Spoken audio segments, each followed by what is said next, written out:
पापों की क्षमा के लिए उसने क्रूस पर जान दी। और एक योजना थी परमेश्वर की। क्रूस हमारे छुटकारे के लिए, हमारे उद्धार के लिए, हमें अनुग्रह देने के लिए, पापों की क्षमा देने के लिए बहुत सी बातें जुड़ी हुई। और ये सब इसलिए हुआ क्योंकि परमेश्वर ने जगत से प्रेम किया।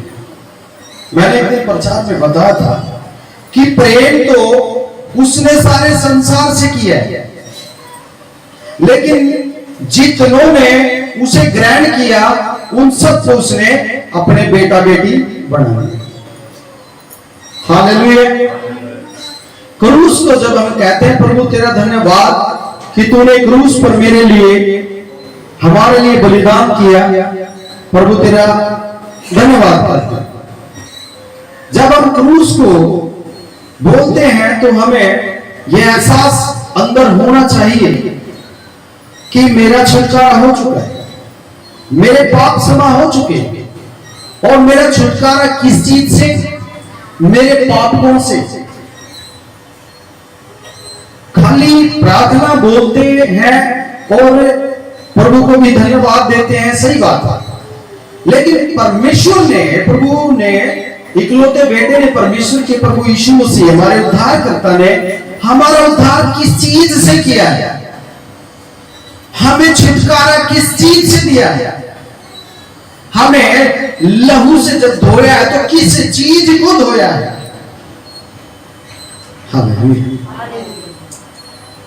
मेरे प्रिय बहन भाइयों, अंत के दिनों में बड़ी समस्याएं होंगी क्योंकि सच्चा प्रचार करने वालों की कमी हो जाएगी। हालेलुया।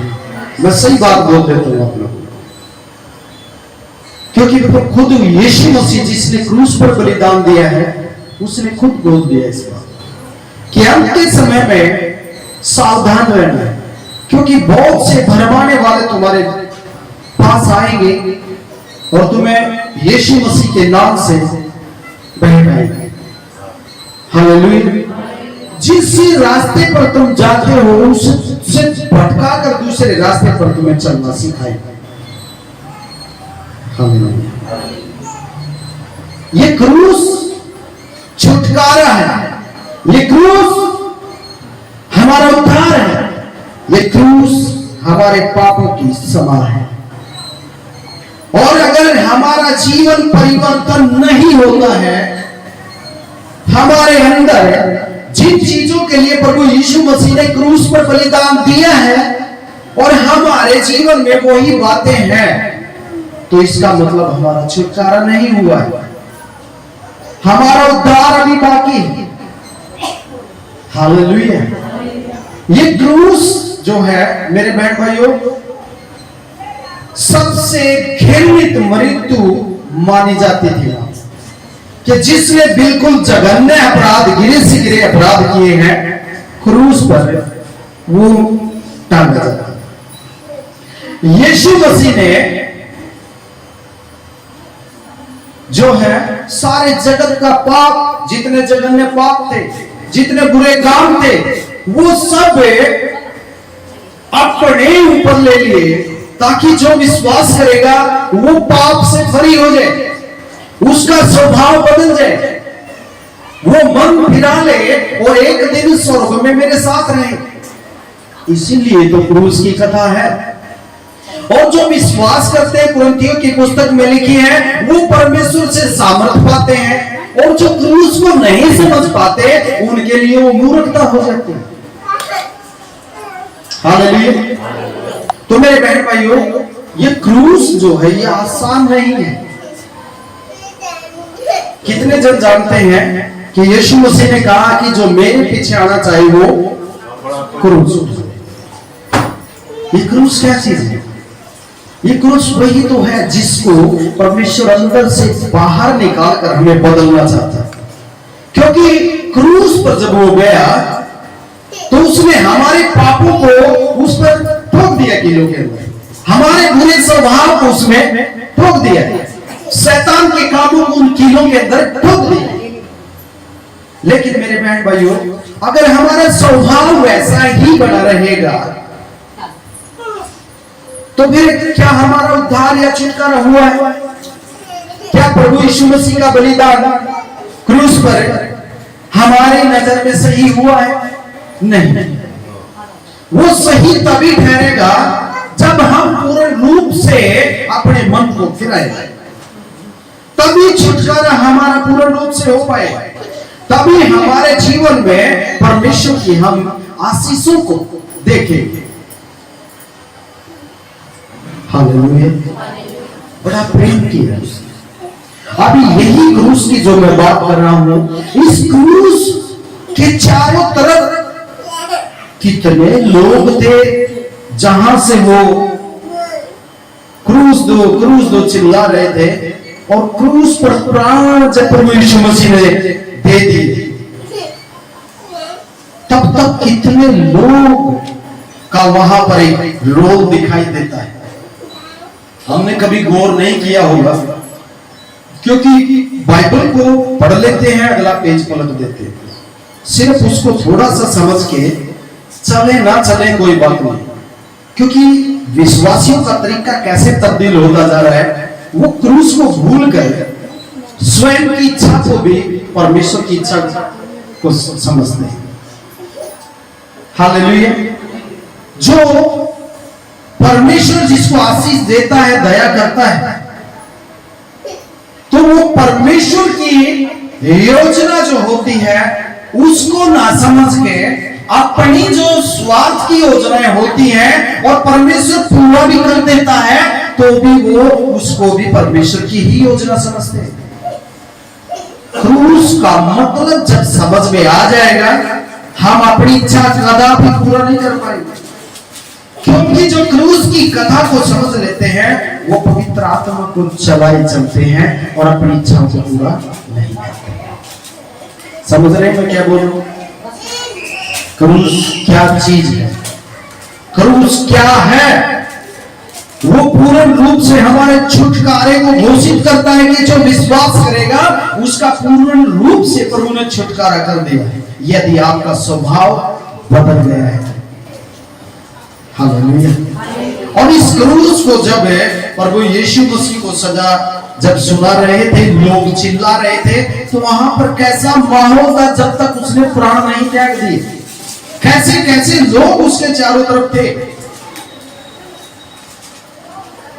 आज भी जब धर्मी व्यक्ति कोई होता है जो सच्ची और ईमानदार सेवा करना चाहते हैं, उनके चारों तरफ भी ऐसे ही लोग विरोध में खड़े हुए। मैं समझता हूं, कल मैं जब ये वचन पढ़ रहा था, मैं बोला प्रभु जब तेरे हरे पेड़ को तुझे नहीं छोड़ा लोगों ने, तो मेरी क्या औकात है? कटने दे इसको भी, जो होगा देखा जाएगा। Hallelujah hallelujah. मैं पढ़ रहा था तो मैं समझ रहा था इस बात को कि तेरे बाद प्रेरित लोगों को भी तेरे दासों को छोड़ा नहीं गया। तो आज कौन सी नई बात है? हालेलुया।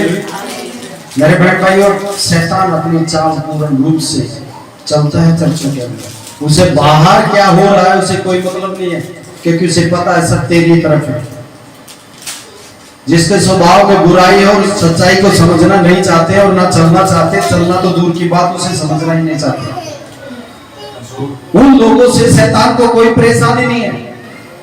परेशानी उनको है जो बदलना चाहते हैं अपने आप को और परमेश्वर के रास्तों पर चलना चाहते हैं। शैतान को दिक्कत तभी होती है उन्हीं लोगों से, और वो समस्याएं खड़ी करता है उन्हीं लोगों के चारों तरफ। अभी जब यीशु मसीह, मैं बता देता हूं, सीक्रेट प्लान था ये परमेश्वर का हमारे पापों की योजनाओं को जो छुड़ाने के लिए क्रूस की कथा जो बढ़ाई गई है, ये शैतान को पता नहीं था। इसे उसको पता तब चलता है जब यीशु मसीह मुर्दों में से जिंदा हो जाता है। हालेलुया। इसलिए जो विश्वास करता है वो उसकी सामर्थ से शैतान को पराजित करता है, और उसकी सामर्थ किस चीज को पराजित करना चाहती है? वो हमारी बुराइयों को, जो शैतान ने अंदर भरी हुई है, उन बुराइयों को हराना चाहता है। परमेश्वर का सामर्थ, हम सामर्थ मांगते हैं और स्वभाव नहीं बदलता तो क्रूस व्यर्थ है हमारे लिए। हालेलुया। मेरे बहन भाइयों, सामर्थ पवित्र आत्मा का सामर्थ्य, तब ही हम महसूस कर पाएंगे जब अपने स्वभाव को बदल कर हम दुआ परमेश्वर से करेंगे। हालेलुया। ये है परमेश्वर का क्रूस जो हमें पूर्ण रूप से छुटकारा देता है, उद्धार देता है, बशर्ते कि हमारा स्वभाव परमेश्वर के अनुसार, वचन के अनुसार बदलना चाहिए। हालेलुया। इन चीजों को हमें समझना जरूरी है और जानना भी जरूरी है और उसके पीछे चलना भी जरूरी है। हालेलुया। इस वाइब्रेशन में कर लिया, क्योंकि वचन के बीच में थोड़ा सा भी डिस्टरबेंस होते ही शैतान चुरा लेता है उसमें जगह। हालेलुया। क्रूस इस बात का सबूत है कि संसार कितनी नफरत करता है यीशु मसीह से, और क्रूस इस बात का भी सबूत है कि परमेश्वर कितनी मोहब्बत करता है इस संसार से। हालेलुया। यीशु मसीह ने अपने प्रेम को दिखाया क्रूस के ऊपर। लोगों ने भी अपने पाप को दिखाया उसे क्रूस पर टांगकर। हालेलुया। मेरे बहन भाइयों, क्रूस जो है उसके चारों तरफ कैसा माहौल था। जब उसे क्रूस की सजा सुनाई जा रही थी तब कैसे लोग चारों तरफ थे उसके, कैसे कैसे लोग थे वो हम देखेंगे आज वचन में कि एक परमेश्वर का पवित्र मेमना जिसके चारों तरफ बिल्कुल दुश्मन ही दुश्मन नजर आ रहे थे, फिर भी उसने जो काम पकड़ा था वो छोड़ा नहीं। हालेलुया। उसे पूरा परमेश्वर की आज्ञा में उसे वो करके दिखाया। हालेलुया। प्रेम किया उसने, निस्वार्थ प्रेम किया उसने, बिल्कुल पूरे अंत के सांस तक। क्रूस हमें सिखाता है कि क्रूस से चेतावनी है। क्या चेतावनी है? कि जब उसने यीशु मसीह के ऊपर पाप आया पूरे जगत का, तो परमेश्वर ने उसको भी नहीं बख्शा यीशु मसीह। तो आप और मैं एक पाप के अंदर छुपा कर जिस स्वभाव में पाप को छुपाते हैं उसी स्वभाव को तो परमेश्वर परखता है। यदि हम क्रूस पर विश्वास करते हैं, प्रभु यीशु मसीह पर विश्वास करते हैं कि तो हमारे पापों के लिए मारा गया है, तो फिर अगर स्वभाव में पाप है तो फिर क्रूस हमारे लिए नहीं है। क्रूस तो उनके लिए जो पाप को मानकर छोड़ देते, जो परमेश्वर की पवित्र बातों में मन लगाते हैं, धार्मिक कामों में हाथ बढ़ाते हैं, उन लोगों से परमेश्वर प्रसन्न होता है। लेकिन अगर अपनी ही मर्जी की योजनाओं को परमेश्वर की योजना समझ के हम जी रहे हैं तो फिर हम भूल में जी रहे हैं। फिर क्रूस पर हमारा कोई रोल नहीं है। इस बात को आप समझ लीजिए। मैं क्या बताना चाहता हूं कि जब आप धार्मिकता में चलेंगे तो आपके चारों तरफ सताव ना बढ़े, ऐसा हो ही नहीं सकता। आपके विरोध में ताकतें ना खड़ी हो, ऐसा हो ही नहीं सकता है। आपके चर्च में भी ऐसे सदस्य ना खड़े हो जो आपका विरोध ना करें, ऐसा हो ही नहीं सकता। क्योंकि उसने कहा कि बेटा बाप के विरोध में खड़ा हो जाएगा, बेटी माँ के विरोध में, बहू सास के विरोध में खड़ी हो जाएगी, तो पास्टर कौन से खेत की मूली है? हम सबको एक दिन न्याय के सिंहासन के सामने खड़ा होना। मेरे बहन, आज हम चाहे कितनी चालाकी अपनी मर्जी से जीवन को जिएंगे, न्याय तो कुछ ऐसा नहीं ढका हुआ है जो खोला नहीं जाएगा। वो एकदम से स्पष्ट करते हमारे पापों को, हमारे कामों को, हमारी बातों को। और वचन यह कहता है, साफ तौर पे चेतावनी देता है कि यदि हम परमेश्वर को जानकर भी, आशीष पाकर भी उससे, फिर भी पाप करेंगे, तो फिर उसके लिए कोई बलिदान क्रूस दूसरा नहीं है। अभी कोई नहीं आने वाला कि बलिदान दोबारा कोई देगा। हालेलुया। यीशु मसीह आ चुका है, हमें विश्वास करके अपने स्वभाव को बदलना है। यही तो क्रूस कहता है। क्रूस खाली ये नहीं है मुझे सामर्थ दे दे, मुझे आशीष दे दे, भरपूरी दे दे, वो तो दे देगा, वो तो उसका वायदा है, पापियों को भी दे देगा। लेकिन क्या विश्वास करने वाले जो क्रूस के सामने दुहाई देते हैं, उन्होंने अपने अंदर से चेंज कर दिया?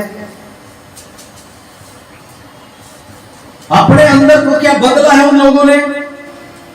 यही चीज क्रूस हमें सिखाता है कि मेरे प्रिय बेटा बेटियों, मैंने तुम्हारे लिए अपने जीवन को दे दिया है, मैंने तुम्हारे लिए अपने लहू को दे दिया है, मैंने तुम्हारे लिए अपनी देह को दे दिया है उस क्रूस पर, ताकि जो विश्वास करेंगे वो आशीष पाए, अनंत जीवन को देख पाएंगे। हालेलुया। क्रूस हम बस बोल दिया कि लकड़ी का टंगा हुआ देख लिया, क्रूस वो नहीं है। क्रूस वो है जो यीशु मसीह ने एक पल भी अपने लिए नहीं जिया। क्रूस वो है जो खुद कोड़े खाए, बीमारी हमारी निकली। क्रूस वो है लहू का एक एक कतरा उसका बहा, और पाप मेरा था।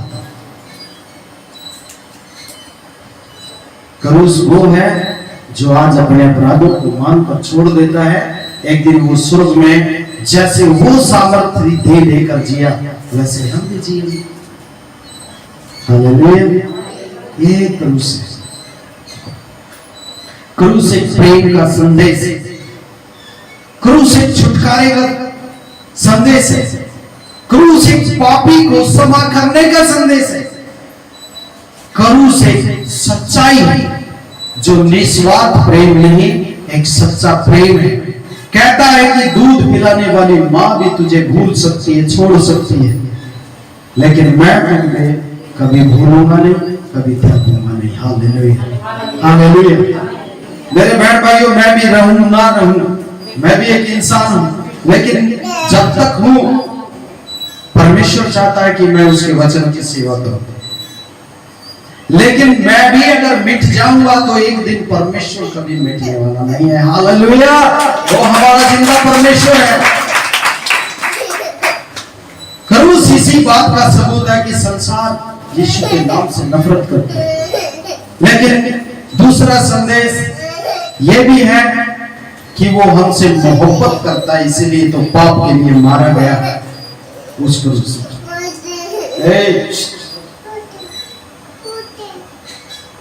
हालेलुया। अभी आगे हम देखेंगे, हमें ये संकेत देता है कि अगर हम जानबूझकर भी उन्हीं गलतियों को जिनसे परमेश्वर छुड़ाना चाहता है करते रहेंगे, तो फिर सभा कैसे भरेगा? क्रूस उसे खाली लकड़ी के नहीं हमें समझना है। क्रूस की सजा सुनाने से पहले और क्रूस के प्राण त्यागने तक प्रभु यीशु मसीह के कितने लोग संपर्क में आए, कैसे कैसे आज हम देखेंगे। आपने कई बार पढ़ा होगा, क्योंकि बाइबल बहुत पढ़ते हैं, पास्टर को भी आप शिक्षा दे सकते हैं, इतना पढ़ते होंगे। हालेलुया। लेकिन मैं आपको प्रभु जैसा बोलता है वैसा मैं मुझे बुद्धि दी आप लोगों को बता। लूका रचित सुसमाचार 23 अध्याय का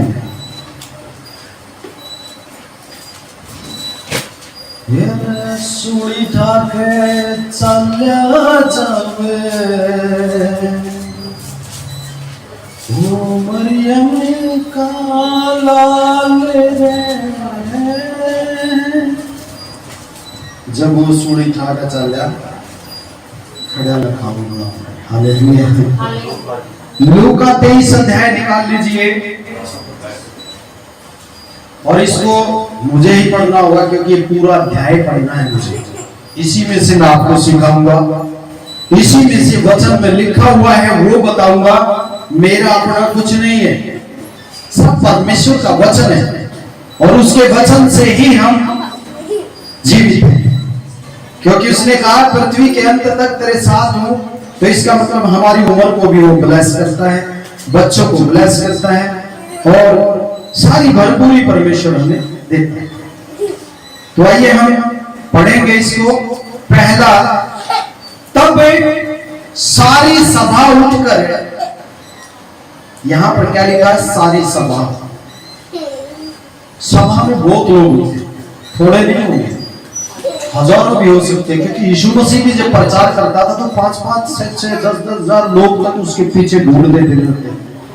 तो जब ढूंढने वाले इतने थे तो पकड़वाने वाले भी बहुत होंगे, उसके विरोध में भी बहुत खड़े थे। तो ये सभा जो है वो पिलातुस के पास उसको लेकर गई। किस बात के लिए? जो सभा के लोग थे, बड़े बड़े अधिपति होते हैं, जो सूबेदार और भी काफी सरदार लोग होते हैं, उनके साथ और भी प्यादे होते हैं पीछे पीछे, और पब्लिक भी होती है। तो ये लोग क्या करते हैं? पकड़कर पिलातुस राजा के पास उसे लेते। किस लिए? ताकि इसको सजा दिलवाए। हालेलुया। क्या कसूर था प्रभु का? था कोई कसूर? फिर भी इतने लोग उसको पकड़कर लेकर जा रहे। ये किस लिए है? क्योंकि ऐसा होना जरूरी है। यदि आज भी कलीसिया में विरोध हो रहा है तो ये जरूरी है, क्योंकि ऐसा हुए बिना लोगों की छटनी नहीं हो सकती। जब उसने कहा है भेड़ों को बकरियों को मैं अलग करूंगा, ऐसे माहौल ना बनेंगे तो कहां से अलग होंगे? भेड़ की खाल में भेड़िए भी छुपे रहेंगे। फिर तो स्वभाव से ही तो पता चलेगा कि भेड़ कौन है, बकरी कौन है, मैं कौन है और बैल कौन है। भेड़ अब्बा की तरह पुकारती है बा, लेकिन बकरी क्या करती है? भेड़ कहीं से भी निकल जाती है अपने चरवाहे के पीछे, लेकिन बकरी अपनी टांगों को खुदकते हुए घूम करके जाएगी। समझ रहे? इसलिए भेड़ और बकरी का परमेश्वर ने उदाहरण दिया, क्योंकि भेड़ भोला जंतु होता है लेकिन बकरी चतुर होती है। फिर भी चरवाहा सबको चराता है। मैं कहता हूं परमेश्वर का ये वचन यदि आप ग्रहण करते हैं स्वभाव के अंदर, तो या तो आपको बदल के रखेगा या फिर आपको नफरत करा देगा। दो ही चीजें। मेरे बहन भाई, आप सीखें इन बातों को, क्योंकि मुझे नहीं पता है कि कौन क्या सोचता है। मुझे यह पता है यदि मैं प्रचार करता हूं तो फिर मेरा पिता मुझे जरूर देखता है कि मैं क्या बोल रहा हूं। हालेलुया। इन बातों को सीखना जरूरी है, क्योंकि पहली तो एक सभा थी, और वो सभा क्या थी? आगे लिखा हुआ है, किसके पास लेकर गई? उसे पिलातुस के पास लेकर गई, और वे ये कहकर उस पर दोष लगाने लगे।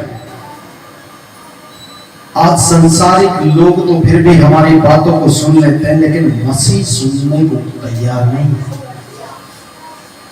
अगर उन्होंने सुन भी लिया तो पीछे से जरूर दो बात मिलाकर उल्टी सीधी बोलेंगे। पक्का ये मैं लिख कर दे सकता हूं, ये मेरा एक्सपीरियंस है।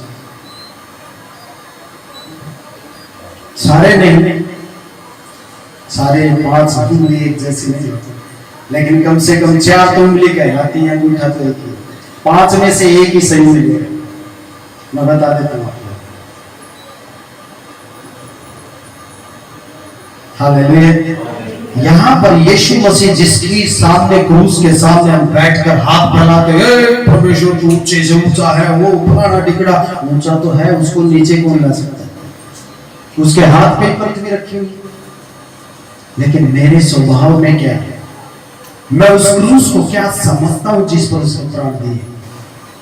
वो क्रूस मेरे दुखों का सहभागी होना है, खाली मौज मस्ती के लिए क्रूस नहीं है।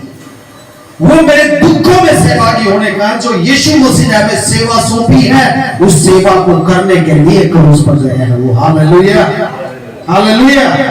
विश्वास का मतलब ये नहीं है मेरी प्रार्थनाओं का मुझे उत्तर मिल चुका है और मैं खुश हूं।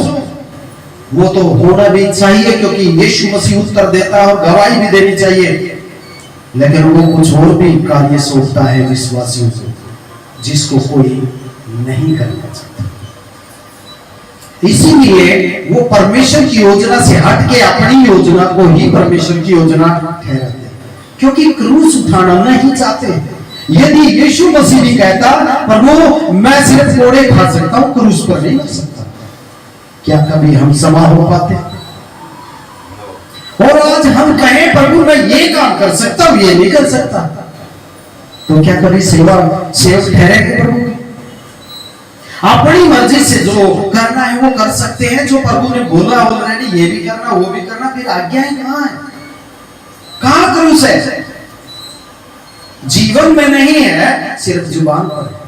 और प्रभु तो ऐसा भला है, ऐसा भोला परमेश्वर हमारा है कि वो खाली जुबान से भी कोई नाम ले लेता तो उसके जीवन में आशीष दे देता, क्योंकि उसके नाम में सामर्थ्य है।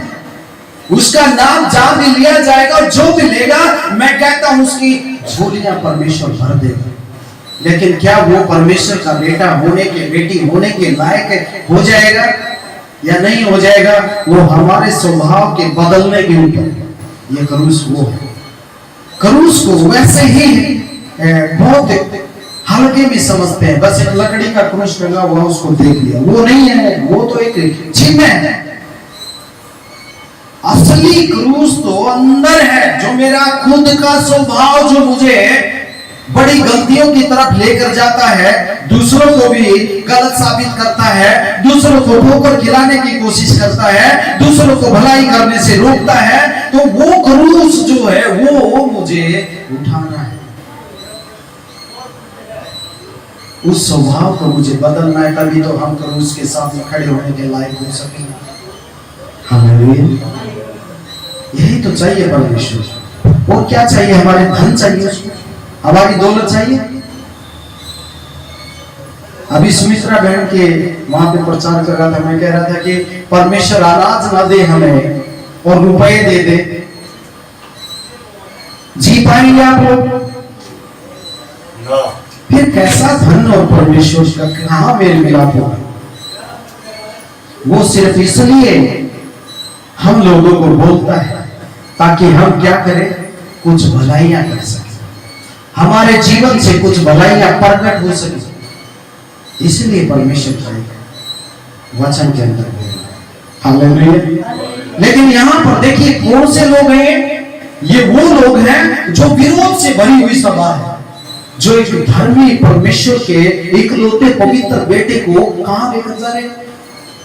सदा दिन। ये सभा एक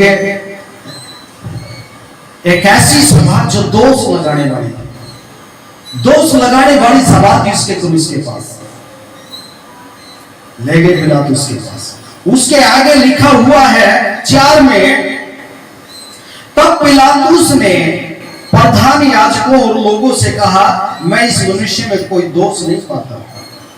ये पिलातुस राजा होने के बावजूद भी मजबूर है क्रूस के पास, उसे बचाने के लिए मजबूर है। राजा है वो, लेकिन फिर भी वो यीशु मसीह में कोई गलती नहीं पाता है तो उसे बचा नहीं सकता। क्यों? क्योंकि सभा चिल्ला रही है, दोष लगाने वाली सभा चिल्ला रही है। राजा भी कुछ नहीं कर पा रहा। एक मजबूर राजा भी क्रूस के पास, एक निंदा दोष लगाने वाली सभा भी है और एक मजबूर सा दिखने वाला राजा भी है, जिसके हाथ में सारा फैसला है, वो भी कुछ नहीं कर पाया। अभी देखते रहिए, बहुत कुछ इस वचनों के अंदर लिखा हुआ है। ये क्रूस छोटी चीज नहीं है। यदि यीशु मसीह क्रूस पर नहीं जाता तो हमारे पाप कैसे क्षमा होते? वो देह पर कोड़े नहीं खाता तो चंगाइयां कैसे होती? हालेलुया। यहां पर दो तरह की आपने चीजें देखी हैं, एक दोष लगाने वाली सभा, दूसरा मजबूर राजा। राजा कभी मजबूर होते हैं, उधर न्याय हो भाई पकड़े डाल दीजिए, वो मजबूर है क्योंकि कोई भी दोष उसके अंदर दिखाई नहीं दे रहा। सजा देना नहीं चाहता यीशु मसीह को, क्योंकि राजा परख लेता है, लेकिन फिर भी सभा क्या करेगी, क्रूस दे उसे। हमारे पता इसमें दोष है या नहीं है, लेकिन क्रूस दे क्रूस, क्योंकि पब्लिक की डिमांड है। शैतान ने उनको खड़ा कर दिया है, समय आ गया है। इसलिए आज भी चर्चों के अंदर विरोध शुरू हो चुका है। इसका मतलब प्रभु यीशु मसीह नजदीक है। मेरे बहन भाइयों, बड़ा सावधान रहने की जरूरत है। जो सेवा करते हैं वो अपने घर को कुछ नहीं समझते, उन्हें घर की चिंता नहीं रहती क्या होगा क्या नहीं होगा। सेवक लोग घरों को छोड़ छोड़ कर कितने कितने दिन बाहर रहकर सेवा करके तब घर लौटते हैं। उन्हें पता था हमारा परमेश्वर अपने आप संभाल लेगा। हालेलुया। और कभी किसी ने भीख नहीं मांगी, सब कुछ परमेश्वर ने पूरा किया। हालेलुया। और तीसरी बात क्या है, 8 में लिखा हुआ है, हेरोदेस यीशु को देखकर बहुत ही प्रसन्न हुआ, क्योंकि ये हेरोदेस जो है वो गलील नगर का राजा था, अधिकारी जिसको बोलते हैं, और वो यरूशलेम का राजा है पिलातुस। ये छोटे नगर का राजा, वो बड़ा पूरे नगर का राजा है। तो पिलातुस ने कहा ये तो गलील का है, तो इसे गलील के पास वहां हेरोदेस के पास लाओ। हेरोदेस को यीशु मसीह को हेरोदेस ने कभी देखा नहीं था साहब, और उसको बड़े जिक्र सुनाई दे रहे थे कि यीशु ने ये किया, वो अंधों को आंखें देता है, कुड़ियों को शुद्ध करता है, फलाना ढिकड़ा है, ऐसी बहुत सी बातें सुनी हुई, लेकिन वो खुश होता देखकर। अच्छा तू है, हंसता उसे देखकर, और कोई चमत्कार देखना चाहता है। मारते हैं ना कि आप बता किसने मारा तुझे, यीशु मसीह को थप्पड़ मारते हैं, हर भविष्यवाणी किसने मारा तुझे बता, लेकिन प्रभु यीशु मसीह कुछ नहीं बोलता, क्योंकि जो काम उसे जिस समय करना होता है वो उसी से करता है। हमारी तरह नहीं है, आज कुछ और सोचते हैं, कल कुछ और सोचते हैं, हम बदल जाते हैं। हमारा प्रेम भी ऊंचा नीचा ठंडा पड़ जाता है, ज्यादा भी हो जाता है, लेकिन परमेश्वर कभी बदलता नहीं। वही तो लोग परमेश्वर के जन है जो कभी बदलते नहीं, जो परमेश्वर की आज्ञा से टलते नहीं। यहाँ पर हेरोदेस भी उसे देखकर प्रसन्न होता है, अच्छा मैं भी आज कुछ चमत्कार देखना चाहता हूँ। मतलब एक खिल्ली उड़ाने वाला हेरोदेस भी है, उसको नीचा दिखाने वाला। तू कौन सा राजा है? राजा तो मैं हूं, मेरे कपड़े देख।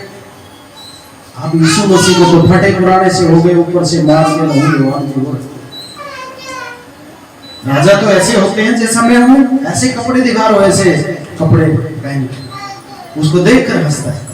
लेकिन यीशु मसीह वहां भी कुछ नहीं बोला, क्योंकि अभी समय आ गया है उसका वो काम करने का जो अब स्वर्ग के लिए रास्ता तैयार कर रहा है। हालेलुया। समझ रहे किस तरीके के लोग होते हैं? जब एक धर्मी व्यक्ति जब कोई धार्मिक काम करने की कोशिश करता है, शैतान कैसे कैसे लोगों को उन्हीं के बीच में से खड़ा कर देता है। क्या समझते हैं? यीशु मसीह तो खुदा का बेटा था, उसके चारों तरफ निंदा करने वाली, बुराई करने वाली भीड़ इकट्ठी हो गई, सभा, और पिलातुस के पास जबरदस्ती खींच कर ले गए, जिसके अंदर खुद राजा भी कहता मैं कोई दोष नहीं देख रहा, तुम सजा किस बात की दूं मैं से? हालेलुया। दूसरा एक मजबूर राजा है, तीसरा वो उसको एक अपनापन दिखाना चाहता कि मैं राजा ऐसे होते हैं। ये कैसा राजा है? कपड़े देखकर उससे कहता है कोई चमत्कार दिखा तो। मतलब क्या है? गरीब नमन जो लोग होते हैं उसको समझदार लोग तुच्छ समझते हैं, लेकिन परमेश्वर कहता है मैं दीन नमन और भोले लोगों से प्रेम करता हूं, जो मेरी आज्ञाएं मानते हैं और नम्र हो जाते हैं, मैं उन्हीं का परमेश्वर। हालेलुया। अभी आगे अगर हम देखेंगे, इसके आगे एक भार उठाने वाला समोन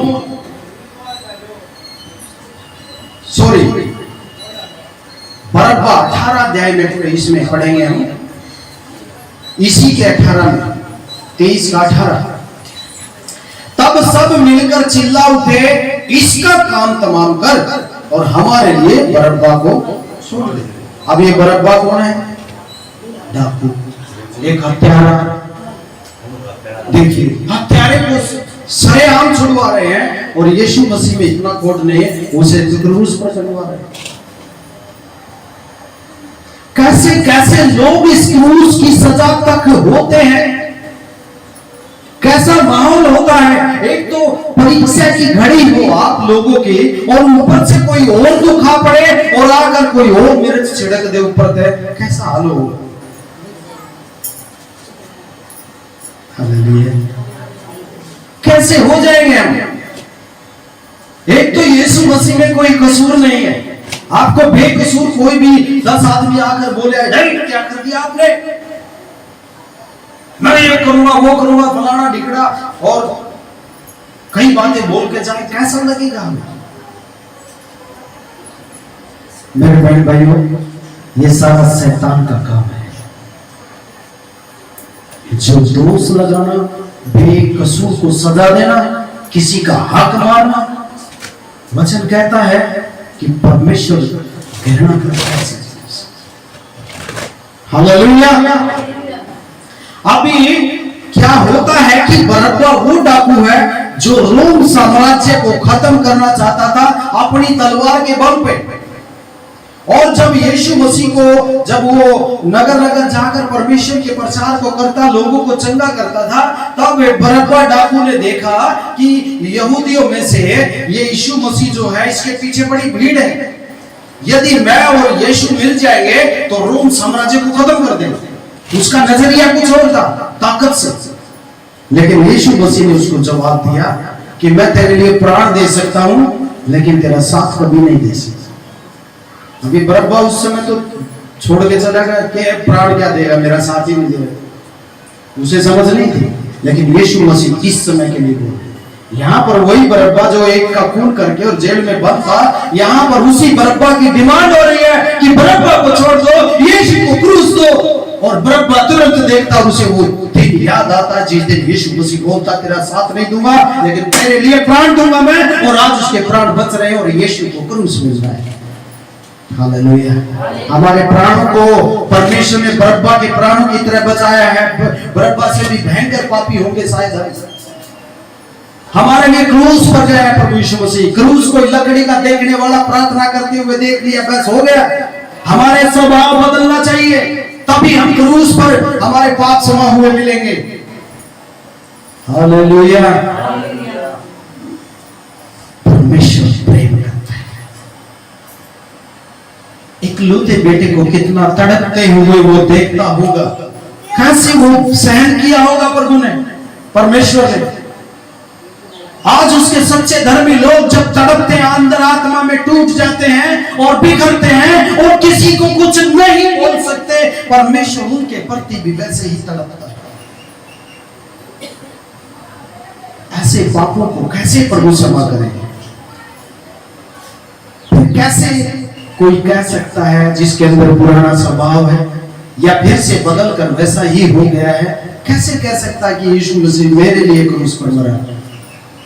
वो हमारे लिए नहीं भाई, उनके लिए है जिन्होंने अपने पापों को छोड़ दिया है, मान लिया है, अंगीकार कर लिया है, भाई बहनों से प्रेम करना सीख लिया है। वचन के अंदर लिखा हुआ है कि ऐसे लोगों को ताड़ लिया करो जो यीशु मसीह की शिक्षा से तुम्हें पीछे हटाते हैं, और उनसे दूर ही रहो, बल्कि बात नहीं करो। बताइए कैसी कैसी प्रभु ने बातें बोली, क्योंकि अंत के समय में मैं कहता हूं, नूह के समय में नूह के विश्वास से उसका परिवार, उसका घराना बचाया गया था। लेकिन अंत के समय ऐसे हो जाएंगे, हम खुद बेईमान हो जाएंगे, हमें भी पता नहीं रहेगा कि हम विश्वास में है भी कि नहीं है, कहां पहुंच गए।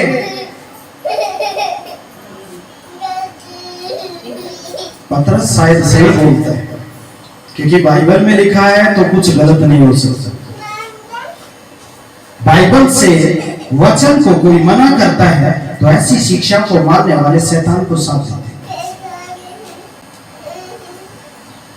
बाइबल में जो बात लिखी हुई है वो एक अक्षर कोई छपाई में हो सकता ट्रांसलेशन में गड़बड़ की वजह से, लेकिन उसके अर्थ को बदल देना वो परमेश्वर के विरोध में कार्य होता है। हालेलुया। यदि किसी बाइबल में पिताजी लिखा हुआ, किसी बाइबल में बाप लिख दिया है, तो इसका मतलब वो अलग नहीं हुए, लेकिन उसका अर्थ बता दे कि ये तो चाचा हरी होता हुआ, वो गलत है। समझ रहे आप? इतने सीरियस क्यों हो गए? तारीफ नहीं करना।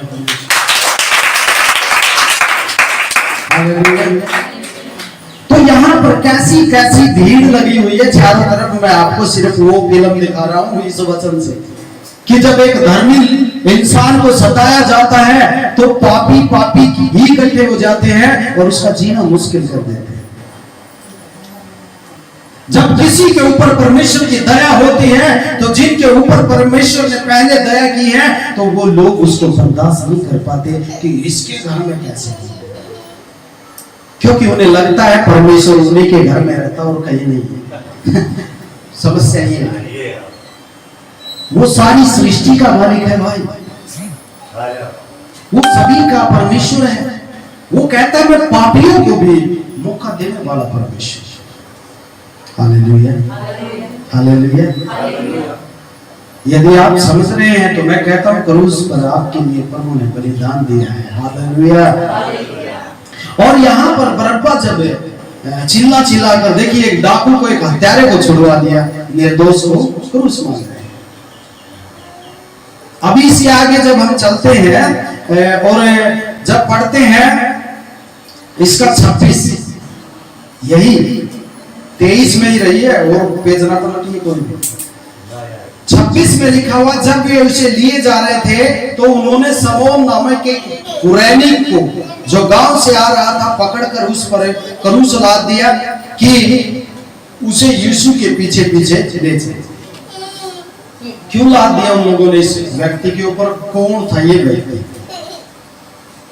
क्योंकि एक ही बार यही जिक्र है इसका। ये उत्तरी अफ्रीका का एक व्यक्ति था, मूल निवासी जैसे हम यहाँ के हैं, वो उस नगर का निवासी था पास में। और ये जब शायद फसह का जो पर्व होता था उस पर ये आया होगा। 2 बेटों का भी जिक्र है मरकुस की किताब में इसके। इसको बेगार में पकड़ा, बेगार मतलब जबरदस्ती चालदारा चाहता। अब चल इसको लेकर चल, क्योंकि यीशु मसीह शारीरिक रूप से कमजोर हो गया था, वो आत्मा में कमजोर नहीं था, शरीर से कमजोर हो गया। और उसका पुत्र दूसरा जब अमर किया था, इसका पुत्र दूसरी बात है। देखिए सुनिए मेरी बात, फिरौन भी राजा था, वो राजा था शुरू के समय में भी और लास्ट में भी। कितने सालों का अंतराल है? ये एक पदवी होती है, वही नाम दिया है उस पदवी का। जैसे जमींदार कह दे जो खेती करो जमींदार एक हुआ है, लेकिन अगर कौम बताओगे तो अलग पता चल जाएगा। ये वही एक पदवी होती है, जैसे फिरौन की एक पदवी थी। अब भी फिरौन राजा इसके समय में, उसके समय में भी फिरौन है, तो इतना कितना बड़ी उम्र का हो गया फिरौन। एक पदवी है जिसको फिरौन बोला जाता है, समझ रहे हैं? वैसे ही हेरोदेस भी जो है चलता रहता है। हालेलुया। तो चलिए वो विषय नहीं है हमारा, कुछ और बात कर रहे हैं। जब ये उसे लिए जा रहे थे तो उन्होंने समोन नामक एक कुरैनी को पकड़ा जो गांव से आ रहा था। और क्यों उसे पकड़ा? क्योंकि यीशु मसीह कम से कम क्रूस जो था वो 45 किलो का होता था लकड़ी में, जिसको उठाकर उसको सजा पाने वाले को चलना होता था जहां भी लिया जाता है, वो अपने कंधों पर उठाकर। एक तो पूरी रात से वो पकड़ के मार पीट रहे हैं, ऊपर से उसको कोड़े मारे गए हैं, और फिर वो मारने के बाद भी वो मारते पीटते ही तो लेकर आ रहे हैं। अभी उसके शरीर में जो है कमजोरी सी महसूस कर रहा है, काया डोलना लिखा है। तो दर्द में तो भाई एक थप्पड़ में डोलना लग जाए तो ये इतना मार से ही तो हालेलुया। हम उसके दर्द को समझते नहीं, इसीलिए अपनी ही प्रशंसा की भूख हमारे अंदर बन गई। मेरे बहन भाई, उसके दर्द को जो समझता है वो कभी अपनी चाहत नहीं समझता, क्योंकि यीशु मसीह वो खुदा है जो सोच देने वाला परमेश्वर। हालेलुया। और उसका नजारा हम पृथ्वी पर ही देख सकते हैं कि हमने कितने अद्भुत काम प्रभु के देखे हैं। तो वो जहां पर खुद रहता है वहां पर क्या नहीं होगा। इसलिए आज हम जो ये वचन सीख रहे हैं, ये परमेश्वर का जो एक व्यक्तित्व, ईश्वरीयता, उसकी सामर्थ्य, उसका प्रेम, अनुग्रह, छुटकारे जो है, वो सारी चीजों को हम देख रहे हैं। सब कुछ उसके पास है, सारी सामर्थ्य उसके पास है, फिर भी वो ऐसा क्यों कर रहा है? वो हमारे पापों की ऐसा क्यों होने दे रहा है परमेश्वर? ताकि हमारे पापों का वो कीमत वहां पर अदा की जाए। Hallelujah, hallelujah. अभी बरअब्बा के बाद इसको पकड़ा गया क्योंकि वो कमजोर है। जब किसी को बोझ लग गया हो और कोई देख ले और भाई पिट जाए,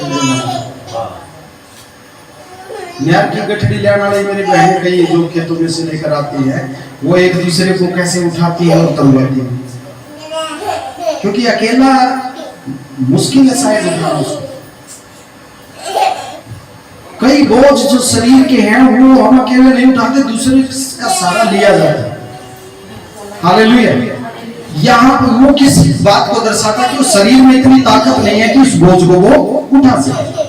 यहाँ पर भी इस आदमी को पकड़ा कि चल तू क्रूस को उठा,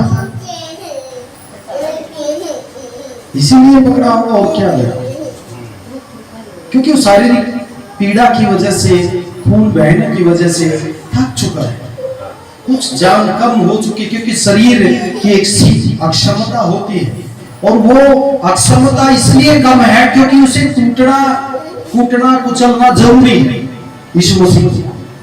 नहीं तो वो मार कुछ भी वो महसूस नहीं कर पाता। वो हमारे लिए सही है ताकि उसके दिमाग में जब कील गड़ी कांटों की सिर पर ताज रखा गया तो हमारे विचार शुद्ध हो जाए, किसी के प्रति हमारे दिमाग में कोई फितूर ना रहे, कोई बुराई ना रहे, कोई ऐसी सोच ना रहे जो किसी का नुकसान सोचती। इसलिए वो कील अंदर गई, वो लहू बाहर बहना हमें ये सिखाता कि जब विश्वास करते हैं और तब्दील होते हैं प्रभु की शिक्षा में तो हमारे विचारों को भी वो शुद्ध कर देता है। Hallelujah, hallelujah.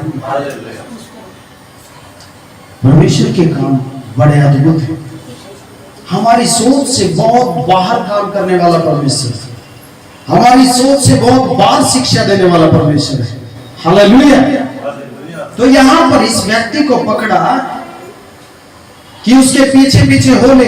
क्या आज प्रभु यीशु मसीह ने जो वचन कहा था कि जो मेरे पीछे आना चाहे वो क्या करे? ये व्यक्ति इसी बात को दर्शाता है कि जब कलीसिया कमजोर होते हैं, जो विश्वासी भाई बहन उनका क्रूस वो उठाएं जिनके अंदर ताकत होती है। लेकिन आज ताकत वाले लोग क्या करते हैं पता है?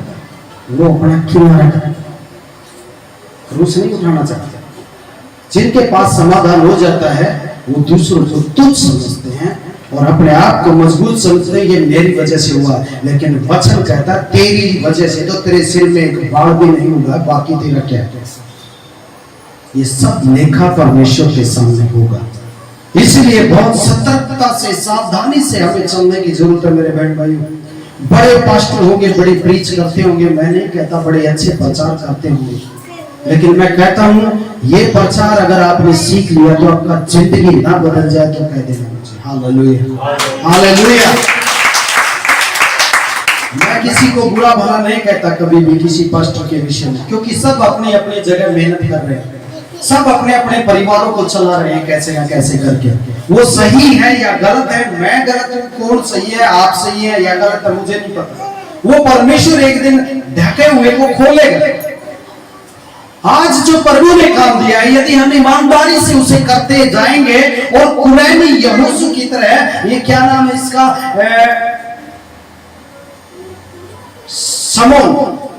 समोन की तरह जब क्रूस यीशु मसीह का जब वो उठाता है, वो इस बात को प्रकट करता है कि जब हम कमजोर होते हैं भाई बहन तो हमें एक दूसरे का वजन उठाना चाहिए। मैं इसीलिए आप लोगों के बीच में 2-3 हफ्ते से बोल रहा हूं कि जिन लोगों के पास कुछ उपाय नहीं है, मैं उनके लिए उपाय करने के लिए प्रभु ने प्लानिंग मेरे दिमाग में डाली, मैं उसे चाहता हूं किसी इंसान से नहीं, परमेश्वर से वो पूरा हो। हालेलुया। वो करेगा आने वाले समय में, देखना सभी देखेंगे हम। हालेलुया। क्योंकि इसके बाद लिखा हुआ है 27 में कि देखो यहाँ पर एक है जो पहला था प्रभु यीशु मसीह पर दोष लगाने वाली भीड़ हमने पढ़ा, दूसरा कमजोर पिलातुस जो राजा तो है फिर भी वो फैसला नहीं दे सकता सही। क्यों? क्योंकि मजबूर सा दिखाई दे रहा है। यीशु को देखकर एक मुस्कुराता हुआ, एक तुच्छ समझने वाला, एक छोटा समझने वाला हेरोदेस राजा जो संसार का स्वर्ग का राजा है, उसके सामने अपने आप को वो बड़ा ठहराने वाला, और उसके बाद जो है बरअब्बा डाकू हत्यारा, जिसको प्रभु ने बोला था कि तेरे लिए प्राण दूंगा, और आज वो बात साबित हुई जब क्रूस की सजा उसे सुनाई जा रही थी कि हमारे लिए डाकू को छोड़ दे, बरअब्बा को छोड़ दे, लेकिन इसे क्रूस दे दे। हालेलुया। वो बात भी पूरी हुई। उसकी बात जो बोली हुई है यीशु मसीह की एक भी नहीं बिंदु टलेगा, सारी बातें पूरी होंगी। इसके बाद बेकार में पकड़ा हुआ जो था एक व्यक्ति जो ये सिखाता है कि हमें भी एक दूसरे का भार उठाना चाहिए, हमें अपनी अभिलाषाओं से भागना चाहिए और परमेश्वर की धार्मिकता का और मेल मिलाप का पीछा करना चाहिए। हालेलुया। ये चीज हमें सिखाता है। और इसके बाद क्या है कि यीशु मसीह जो है रोती हुई स्त्रियों को भी देखता है, वहां वो सब नजारा देख रहा है कौन क्या कर रहा है, लेकिन टोटली मिलाकर वो क्या कहता है क्रूस पे, हे पिता इन्हें क्षमा कर, क्योंकि ये नहीं जानते ये क्या कर रहे हैं।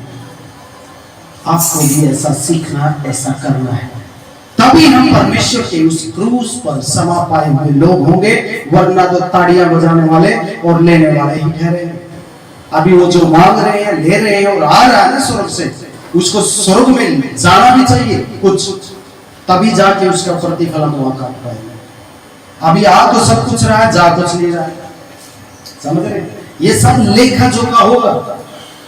प्रभु कहेगा मैंने तुझे इतना दिया था, मेरा हिस्सा कहां?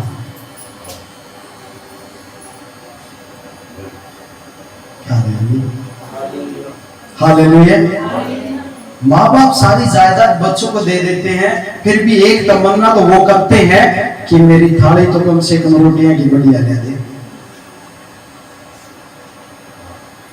रोटी तो सुंदरी खा लूं, बाकी तो सब मना कर दिया। परमेश्वर की भी हमसे उम्मीद है कि सब कुछ मैं तुम्हें दूंगा, भरपूरी मेरी है, लेकिन कम से कम सुतरा धन्यवाद तो कर दो, एक हृदय से धन्यवाद तो करो मेरा, और उसको भी करके देखो कि मैं तुम्हारे लिए और भी 100 गुना आशीषों देता हूं के लिए। समझ रहे हैं मेरी बात? हालेलुया। अभी आगे लिखा हुआ कि लोगों की बड़ी भीड़ उसके पीछे होली, और उसमें बहुत सी रोती हुई स्त्रियों को प्रभु ने देखा। लेकिन प्रभु यीशु मसीह ने क्या कहा उन्हें छाती पीटते हुए विलाप करती थी जो यीशु मसीह को देखकर रो रही थी कि प्रभु तू हमारा परमेश्वर का इकलौता बेटा, जिसने हमें चंगाइयां दी, हमारे बीच में इतने भले काम किए, और आज तुझे सजा मिल रही है परमेश्वर, और डाकुओं को लोग छोड़ दो। तो यीशु मसीह ने क्या कहा? उनकी तरफ मुड़कर कहा, हे यरूशलेम की पुत्रियों। यरूशलेम की पुत्रियों का मतलब क्या है? जब एक नया यरूशलेम आएगा, जो आज छाती पीटते हैं प्रभु यीशु मसीह के नाम से, जो रोते हैं, विलाप करते हैं दूसरों के लिए, मैं कहता हूं नया यरूशलेम आएगा तो उसमें वो शांति पाएंगे।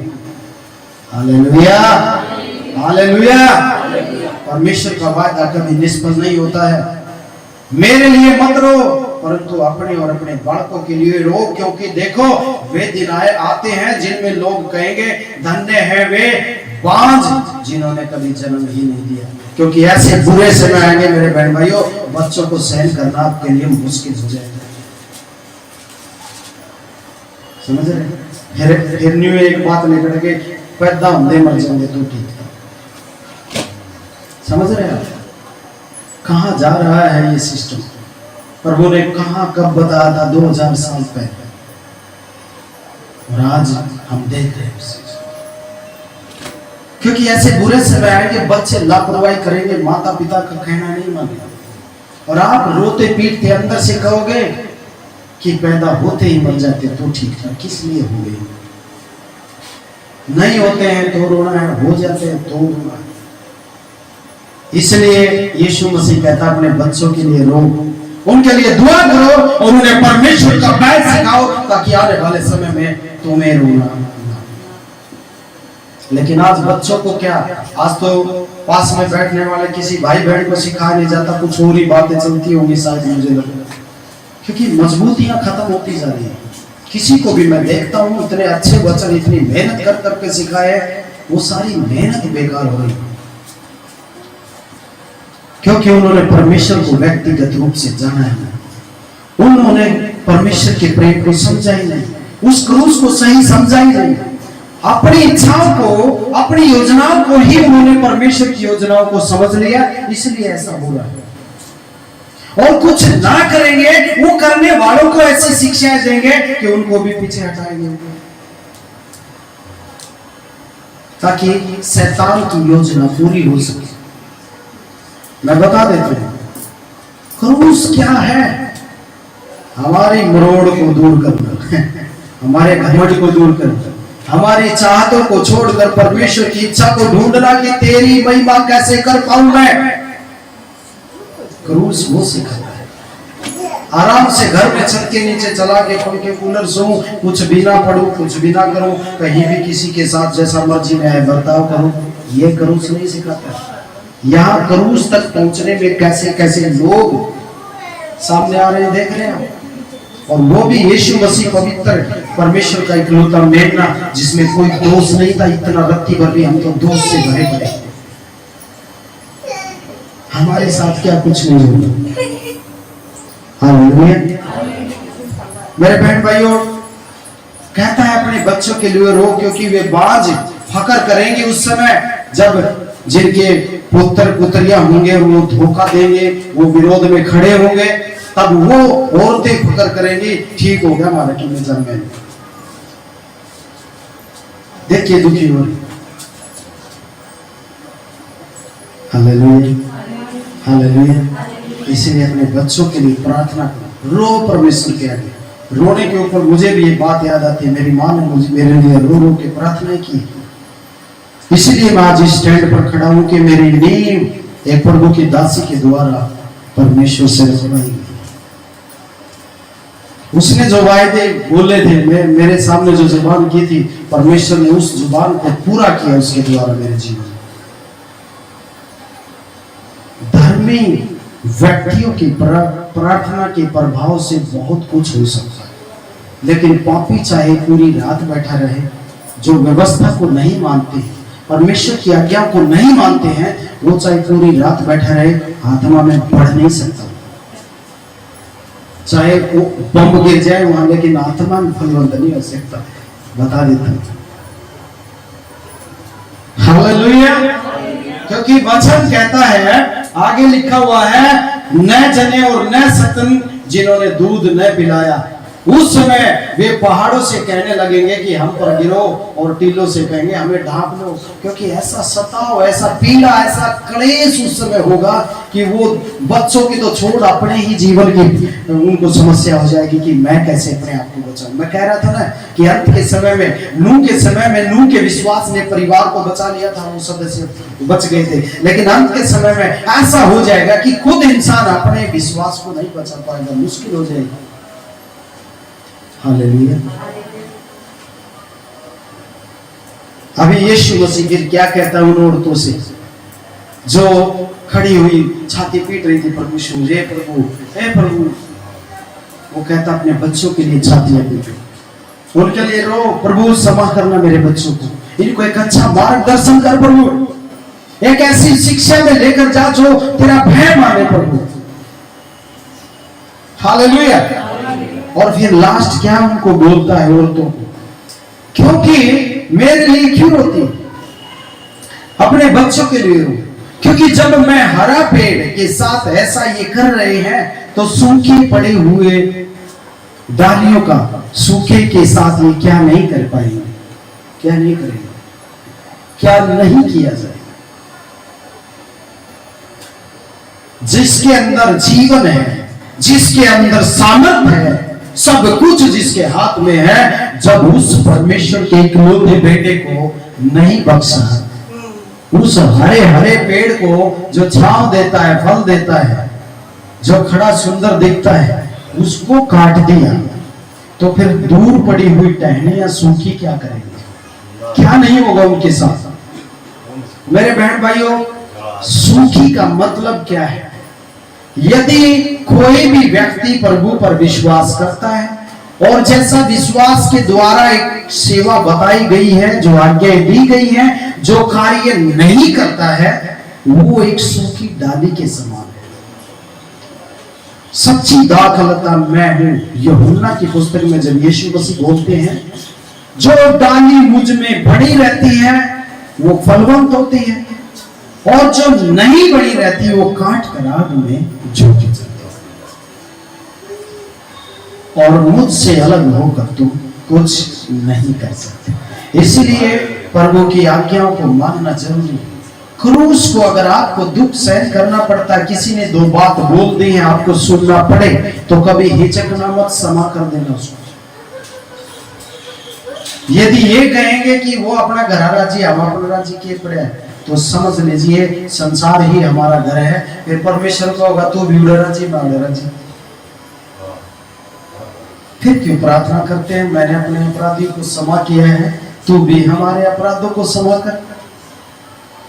जब क्षमा ही नहीं किया है तो मैं कैसे क्षमा पा सकता? जब मैं दूंगा ही नहीं तो मिलेगा कैसे? जब प्रेम नहीं करूंगा तो दूसरा मुझसे कैसे करेगा? Hallelujah, hallelujah. समझ रहे हैं आप लोग? ये बातें क्यों मैं आपको सिखा रहा हूं? क्योंकि यीशु मसीह के साथ जो घट रहा था, वो मैं सारी एक आपको वहां की परिस्थितियों को बता रहा हूं कि जहां क्रूस उसको सजा सुनाई जाती है, जबरदस्ती उसको क्रूस की सजा दिलाई जाती है, और कोई भी मामूल उसे रोक नहीं पा रहा है।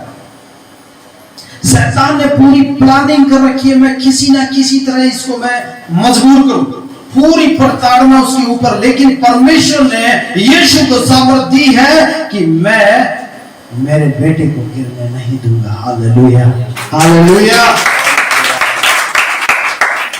इसके आगे जब वो चलते हैं, लिखा हुआ है 35 में, लोग खड़े खड़े देख रहे थे। वो रागनी सी गा कर जब वो सुनी था गचाला खड़ा लगा होगा, ये शब्द ये है कि जब लोग खड़े खड़े देख रहे थे, और सरदार भी उसका ठट्ठा करके कहते थे कि उसने दूसरों को बचाया। यदि यह परमेश्वर का मसीह है और उसका चुना हुआ है, तो अपने आप को बचा लेना है।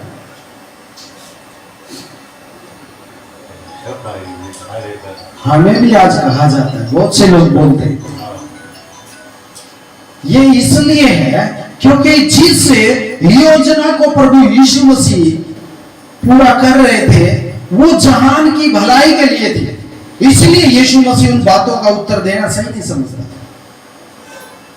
क्योंकि इनको भी जो ठट्ठा उड़ा रहे हैं, सैनिक भी यहां पर, सिपाही खड़े हैं, सरदार भी खड़े हैं, दोनों बोलते हैं कि अब अपने आप को बचाना परमेश्वर का पुत्र कह रहा था। ये शैतान की बातें होती है। विरोध शैतान का काम है, निंदा शैतान का काम है, चुगली शैतान का काम है, कानाफूसी करने वाला शैतान का काम है, लेकिन भलाई करने वाला परमेश्वर का जन है। Hallelujah, hallelujah. अभी क्या होता है, उसके बाद लोग खड़े खड़े देख रहे थे, सारे जितने वहां पे थे, और सरदार भी ठट्ठा करके कहते थे उसने दूसरों को भी बचाया। यदि वह परमेश्वर का मसीह है और उसका चुना हुआ, तो अपने आप को बचा ले। सिपाही भी पास जाकर आकर और सिरका देकर उसका ठट्ठा करके कहते थे, यदि तू यहूदियों का राजा है तो अपने आप को बचा। हालेलुया। ये होता है, सभी देख रहे हैं कि क्या किया है यीशु मसीह ने, फिर भी वो लोग बाज नहीं आ रहे। कुछ व्यक्तियों की आदतें होती, कितना भी वचन को सीखेंगे, सुनेंगे, लेकिन करेंगे वही जो उनकी खुद की मर्जी है, और फिर कहेंगे ये प्रभु की इच्छा है। वो नहीं है प्रभु की इच्छा। प्रभु की इच्छा वचन यहाँ पर क्या है, बाइबल में क्या बोला, वो है उसकी इच्छा कि एक दूसरे की भलाई के लिए तत्पर रहो, एक दूसरे से प्रेम करो, एक दूसरे की सहन करो, जो तुम में कमजोर है निर्बलों को संभालना सीखो। पौलुस स्वतंत्र था प्रभु में, उसके ऊपर किसी भी बात का फोर्स नहीं था, फिर भी वो पापी लोगों के बीच में जाकर उसने पाप जैसा जीवन जीकर उनको खींचकर प्रभु में लेकर आया। हालेलुया। आज तो सही करने वालों पर दोष लगा देते हैं लोग। मेरे बहन भाइयों, ऐसी शिक्षाओं से बच के रहिए। मैं आज बोल रहा हूं, बड़ी दिक्कतों का सामना करना पड़ रहा मुझे भी कलीसिया के अंदर, लेकिन मैं परमेश्वर पर भरोसा करता हूं कि वो सदा नया ही करता है। 24 मित्रों के होने से तो नाश ही होता है, लेकिन एक ऐसा भी मित्र होता है कोई जो विपत्ति के दिन भाई जैसा साथ देता है। हालेलुया। वो कोई ही होता है।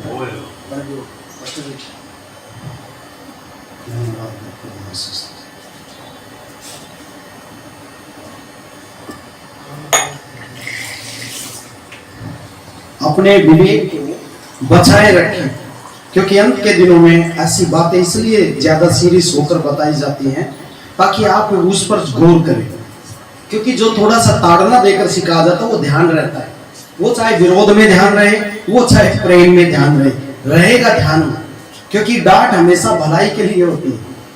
हालेलुया। वचन कहता है गुप्ती प्रेम दिखाने से बढ़िया खुली डांट ठीक है सबके सामने, ताकि वो उसकी आगे आने वाले समय में भलाई को पैदा करे।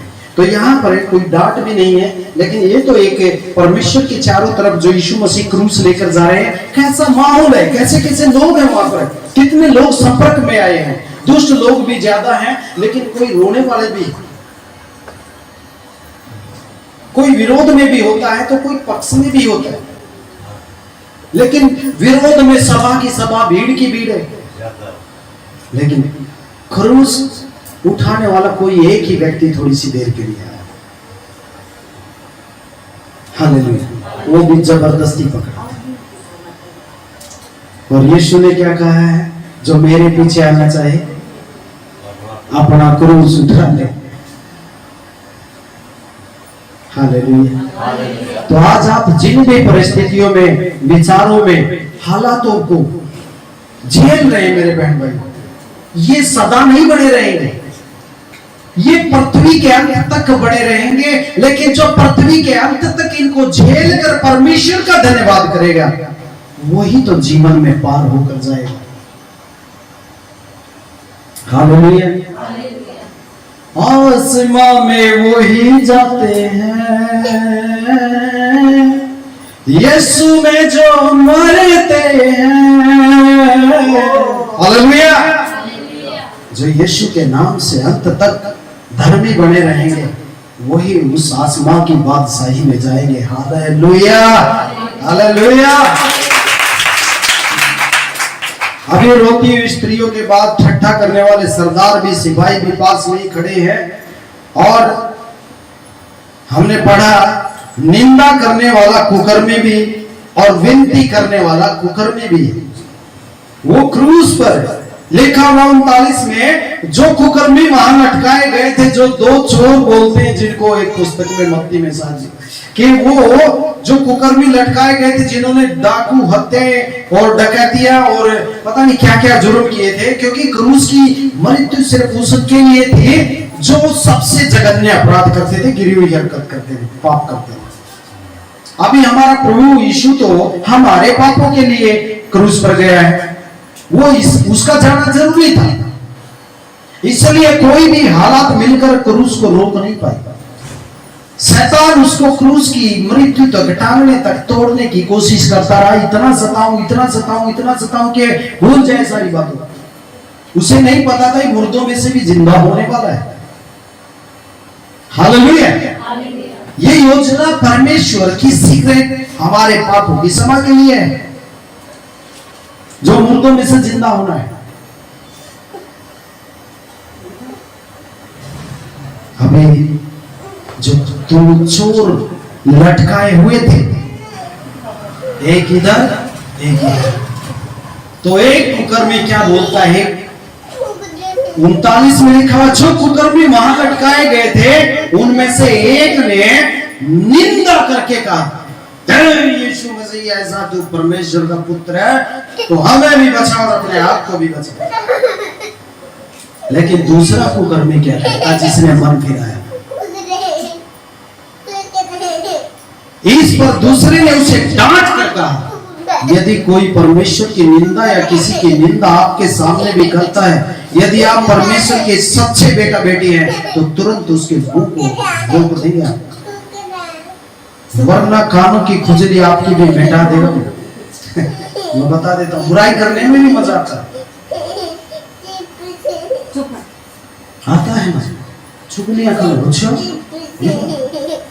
शैतान भी अंदर कान में, हालेलुया।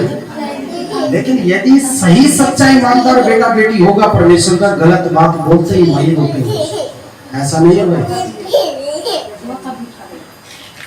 Hallelujah, hallelujah.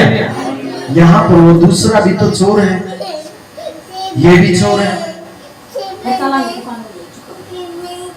एक चोर क्या कहता है, निंदा करते हुए, यीशु मसीह तू परमेश्वर का पुत्र है तो हमें भी बचा और तू भी बच, खुद भी बच।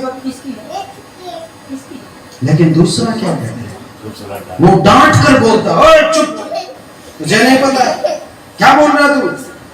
ये लिखने में थोड़ा, लेकिन वहां पर और भी वार्तालाप हुई, क्योंकि एक दिन भाई बात कर रहे थे, पूरी बाइबल को अगर सही तरीके से लिखा जाए तो पूरे संसार में समा नहीं सकती है।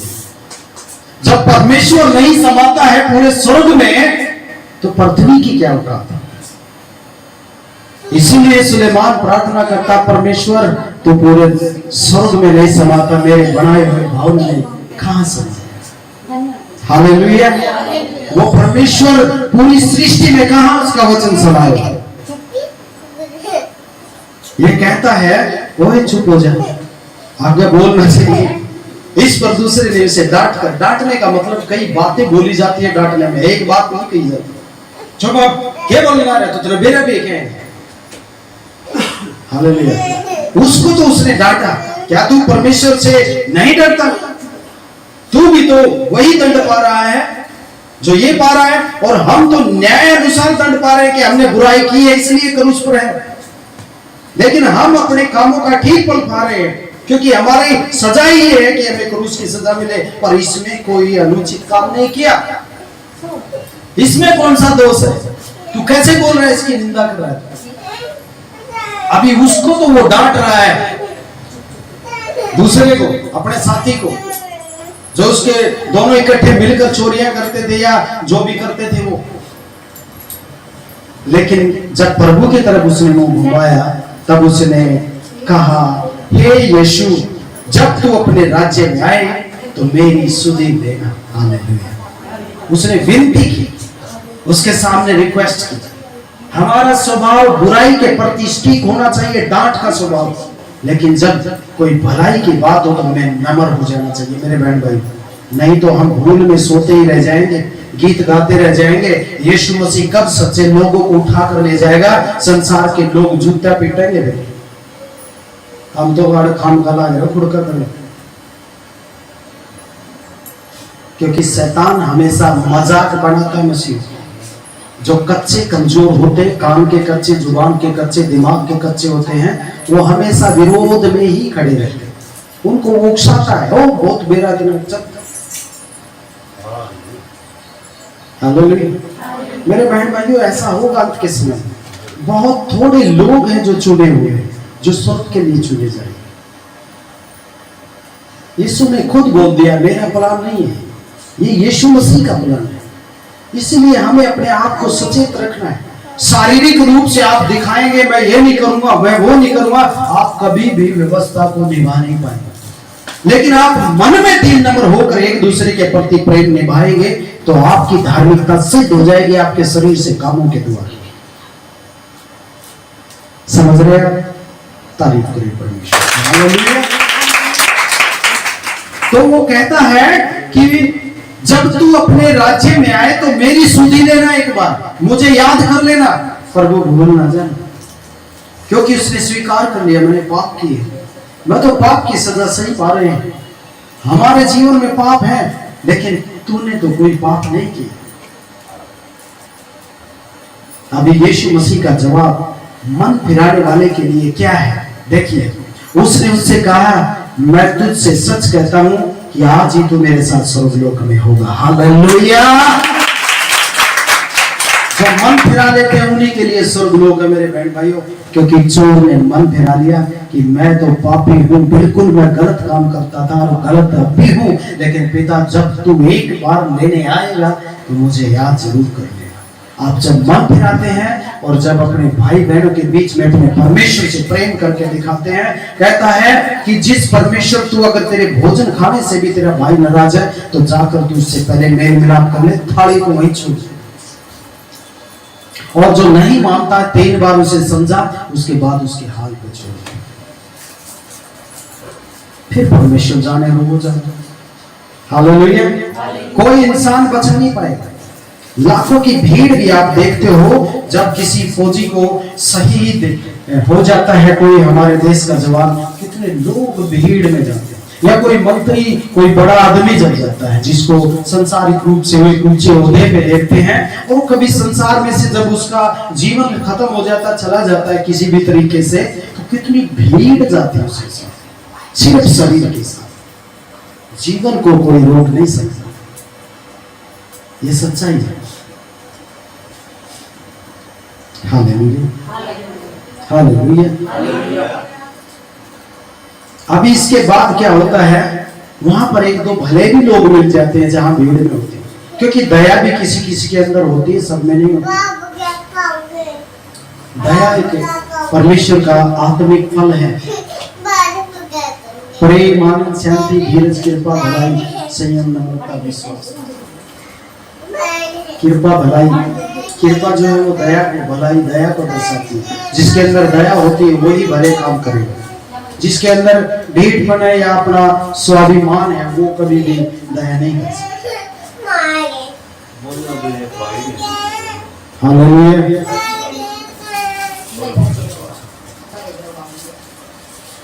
हालेलुया। तो आगे लिखा हुआ है, एक विश्वास करने वाला सूबेदार भी था उनमें, जो वो लोग वहां पर विरोध में भरे हुए थे।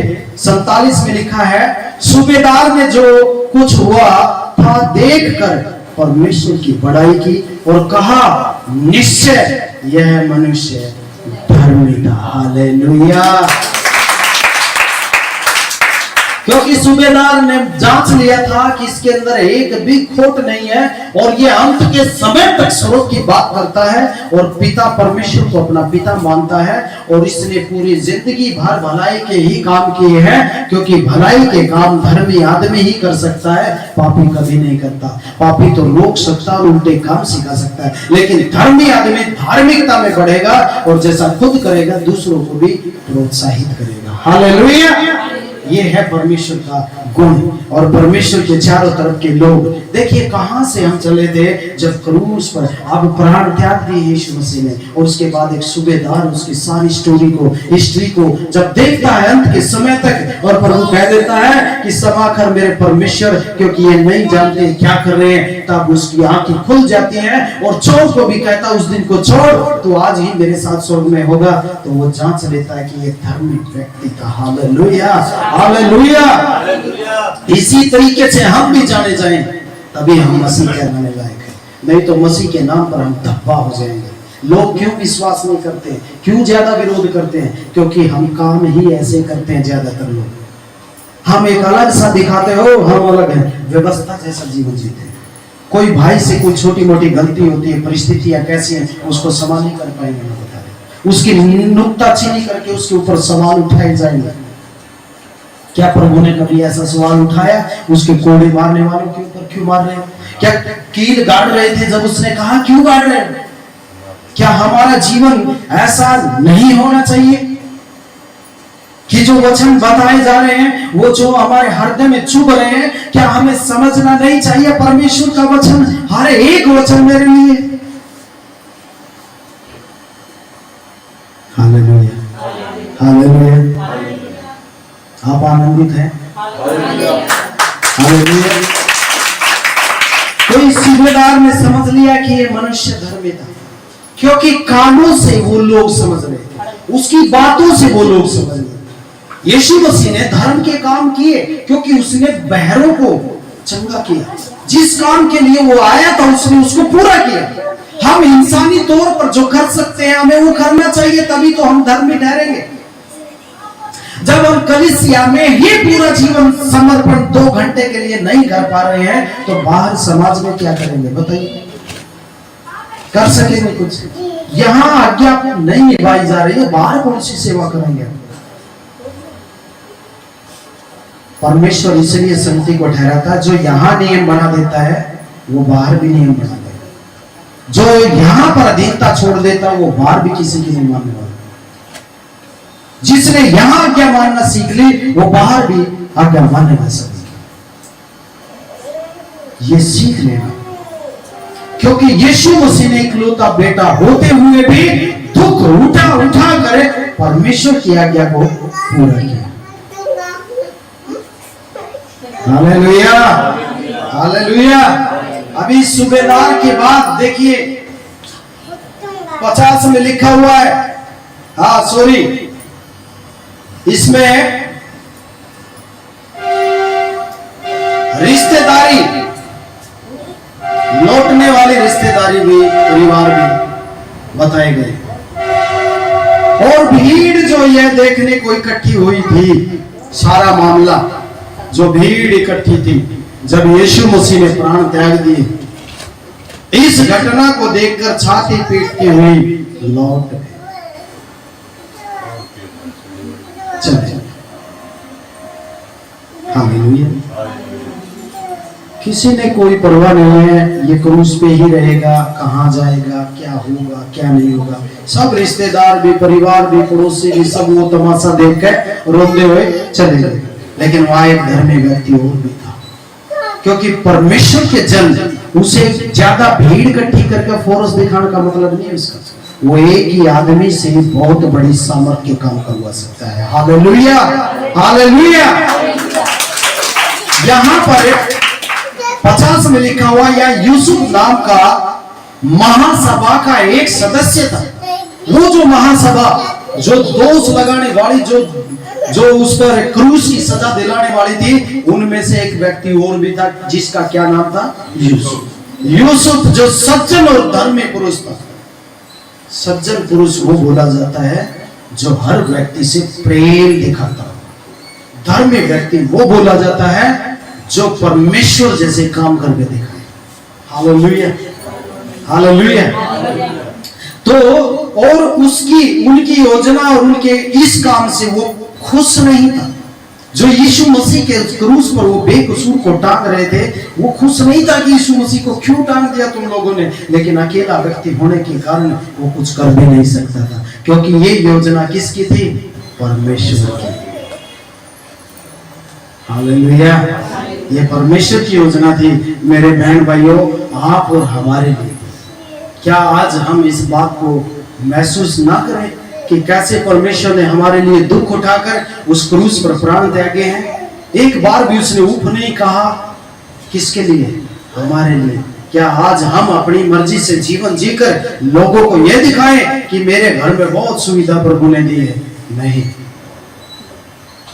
हमें दूसरों की भलाई के लिए तैयार रहने के लिए परमेश्वर ने भलाई दिखाई।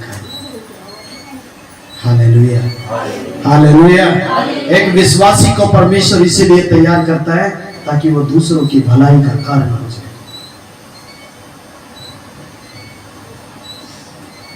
फिर क्रूस हमारे लिए, जानते हो, क्रूस खाली बोलने से क्रूस नहीं हो जाता, बहुत कुछ होता है क्रूस के लिए। ये क्रूस की ये अभी तक कहानी खत्म नहीं हुआ। अभी वो सज्जन व्यक्ति था, उसने क्या किया और उनकी योजना से खुश नहीं था। वह यहूदियों के नगर अरिमतिया का रहने वाला और परमेश्वर के राज्य की बाट जोड़ने वाला था। वो धन इकट्ठा करने वाला व्यक्ति नहीं था। वो ये बाट देख रहा था, प्रभु कब तू मुझे आएगा लेकर जाएगा। ऐसे ही व्यक्ति को परमेश्वर के लोगों पर दया आ सकती है। जो परमेश्वर को कुछ समझता होगा, जो अपने आप को कुछ समझता होगा, वो किसी पर दया नहीं कर सकता मेरे भाई। क्योंकि यीशु मसीह ने स्वर्ग का मालिक होकर भी सारी चीजों का अपने आप को कुछ नहीं समझा और इस पृथ्वी पर इतना दीन दमन कर दिया कि आकर दुख उठाया और क्रूस पर अपने आप को दे दिया। Hallelujah, hallelujah. आगे लिखा हुआ है कि और उसने पिलातुस के पास जाकर यीशु का शव मांगा, सीधा राजा के पास गया। उसी महासभा में से था वो जो व्यक्ति थे सजा दिलाने वाले, क्रूस पर चढ़ाने वाले, और बहुत से उनके परिवार रिश्तेदार गांव वाले खूब इकट्ठा थे वहां पे। वो छाती पीटते हुए बस मर गया इनकी है चलो। लेकिन उसने क्या किया? वो धर्मी था, वो चाहता था कि परमेश्वर की पुत्र की इस देह को कब्र में रखा जाए, कोई और नहीं, परमेश्वर का धर्मी जन ही उसे रखे। इसीलिए उसने शव को मांगा, हे राजा मैं प्रभु के शव को लेना चाहता हूं ताकि उसे मैं उस कब्र में रखूं जिसमें आज तक कोई रखा नहीं गया, क्योंकि मेरा परमेश्वर स्पेशल है, हमारा स्पेशल परमेश्वर एक ही यहोवा परमेश्वर। अब आप समझ रहे हैं, यह अध्याय पता नहीं कितनी बार आपने पढ़ा, लेकिन कभी गौर किया है क्रूस के आसपास कैसे लोग, यानी कि एक धर्मी व्यक्ति जब सेवा करते हैं उसके चारों तरफ विरोध में कितने लोग होते हैं, कितनी शैतान की आत्माएं, दुष्ट आत्माएं काम करते हैं ताकि उसका काम खराब हो जाए। और बहुत से विश्वासी वो हाँ में हाँ भरते रहेंगे, हाँ आप ठीक कर रहे हैं, वो गलत कर रहे हैं। उनको तुरंत चोर की तरह डांटो, नहीं ऐसी बात नहीं भाई, तू नहीं जानता परमेश्वर की वचन, इसलिए ऐसा बोल रहे, इसलिए ऐसी बोल रही। मैं कहता हूं जो मुंह पर डांट देंगे वो कभी भी परमेश्वर के निरादर में नहीं होंगे। अभी भी समय है, हमारे पास मौका है कि हम अपने आप को सचेत करें, सावधान करें, क्योंकि शैतान आपके सात्विक परिवार में काम करता है। प्रभु अपना काम कर रहा है, लेकिन साथ में जंगली बीज भी काम करता है। किसान अच्छी फसल के लिए बीज, अच्छे बीज को बो कर आता है, कभी वो कांटों को उगा कर नहीं आता है। वो इसी आशा में बोता है ताकि एक अच्छी फसल को काटो, लेकिन फिर भी कहां से कांटे आ जाते हैं। कलीसिया एक धर्म का प्रचार है, परमेश्वर का राज्य के धर्म का प्रचार है, उसके प्रेम का प्रचार, उसकी सच्चाई का प्रचार, फिर भी इसमें गलत काम क्यों होते हैं? क्यों गलत बातें, निंदाएं होती हैं? क्यों स्वार्थ प्रकट किया जाता है? क्यों एक दूसरे को छोटा बड़ा समझ के देखा जाता है? क्या यह शैतान का काम नहीं है?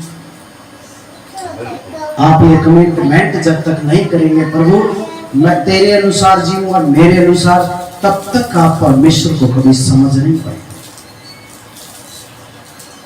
धर्मी और सज्जन पुरुष बन जाइए, जो जीते जी तो परमेश्वर पर विश्वास करता था, लेकिन जब वो देह में प्राण त्याग दिए और खाली देह रह गई, तब भी उसे प्रेम करता है।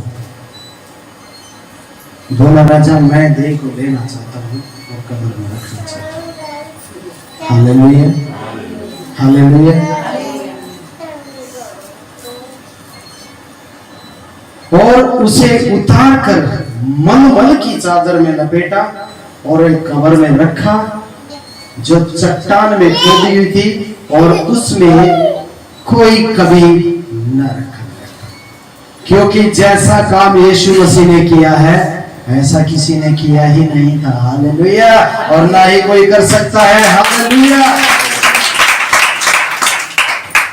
ये परमेश्वर का आज मैसेज आप लोगों के लिए था कि क्रूस को हम समझे क्या चीज है। क्रूस का मतलब दुखों में सहभागी होना, अपने स्वार्थ को छोड़ना, अपने मन को फिराकर अपनी अभिलाषाओं से युद्ध करना, हमारी बुराइयों को, हमारी इच्छाओं को लड़ना अंदर से। जब भी कभी आपको किसी प्रकार का लोभ, लालच, निंदा, बुराई, चुगली, झूठों की जब कोई विचार आता है, तुरंत उसको फटकार यीशु मसीह के नाम से दूर हो जाए, क्योंकि संदेह फैलाना, बुराई फैलाना शैतान का काम है। अपनी इच्छाओं को मारकर परमेश्वर की इच्छा पूरा करना। हालेलुया। अपनी अभिलाषाओं को नहीं, परमेश्वर की अभिलाषाओं को ढूंढना। उसकी इच्छा क्या है? उसकी यही तो इच्छा है, यही तो अभिलाषा है कि उसके बच्चे जो वो कहता है वैसा करें और उसकी महिमा हो सके। क्योंकि यीशु मसीह ने अपने परमेश्वर की महिमा की, पूरा अंत तक वो वफादार रहा, आज्ञाकारी रहा और प्रेम में बना रहा। लेकिन आज सब कुछ बिल्कुल सही होने के बावजूद भी आज्ञाकारी नहीं होते, क्योंकि लालची मनुष्य झगड़ा मचाते हैं, निंदा करने वाले बुराई फैलाते हैं। लेकिन धर्मी आदमी धार्मिकता करने से कभी पीछे नहीं होते। उनके ऊपर वो रंग चढ़ता ही नहीं है, क्योंकि अब अंदर कौन आ गया है? यीशु।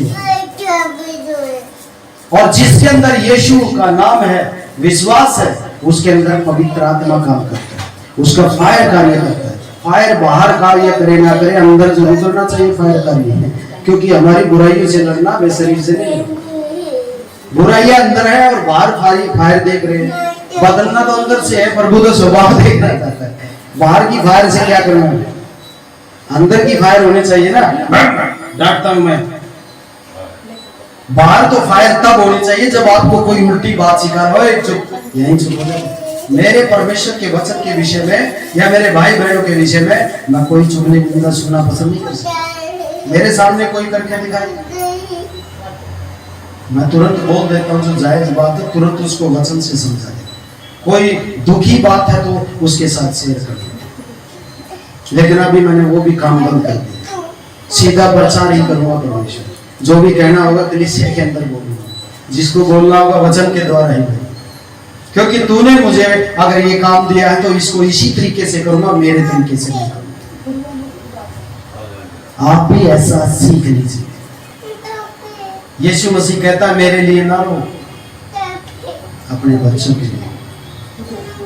अभी यीशु मसीह देह में नहीं है, वो अभी सामर्थ्य उसका पवित्र आत्मा के रूप में काम करता है।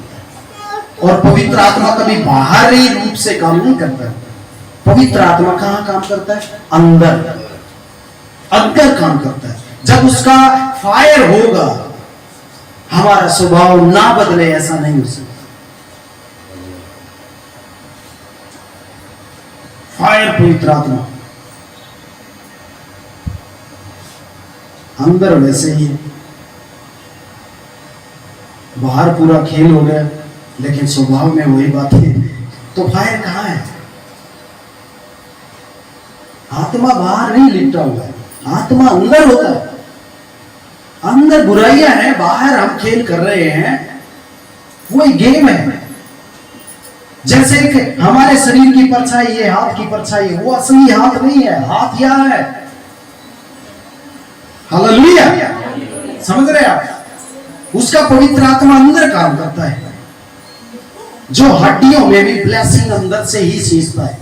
बाहर से कोई लेप लगा के हमें तगड़ा कर सकता है, लेकिन जब अंदर भरपूर प्रोटीन होगा तो हड्डियां खिलती चली जाएंगी। हमारा जीवन आनंद में उसके चेहरे से तेज खत्म नहीं हो सकता, जो सारे कामों में धर्मी ठहरता है।